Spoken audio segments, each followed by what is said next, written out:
So এখন যেই ক্লিপটি দেখতেছেন এটা হচ্ছে আমাদের $10 to $4,000 ডিসেম্বর টুর্নামেন্টের third day and third day last entry.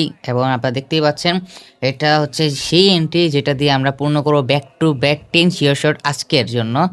So আজকের back to back 10 sure shot আমরা পূর্ণ করলাম এবং ব্যাক টু ব্যাক 10 শিওর শটের সাথে আমাদের টার্গেটও অ্যাচিভ হয়ে গেলো। আমাদের টার্গেট আজকে অ্যাচিভ হলো $10 to $57।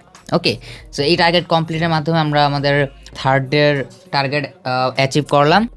সো এখন যদি খেয়াল করেন আমরা অলরেডি রেজাল্ট দিয়ে দিয়েছি day 3 and 570% gained $10 to $57 and back to back 10 sure shot. আপনি যদি খেয়াল করেন এখানে এই signal sure shot number 1, sure shot number 2, sure shot number 3, back to back win আমাদের sure shot number 4 and sure shot number 5, back to back 5 and 6, back to back 6 sure shot, back to back 7 sure shot, 8 sure shot back to back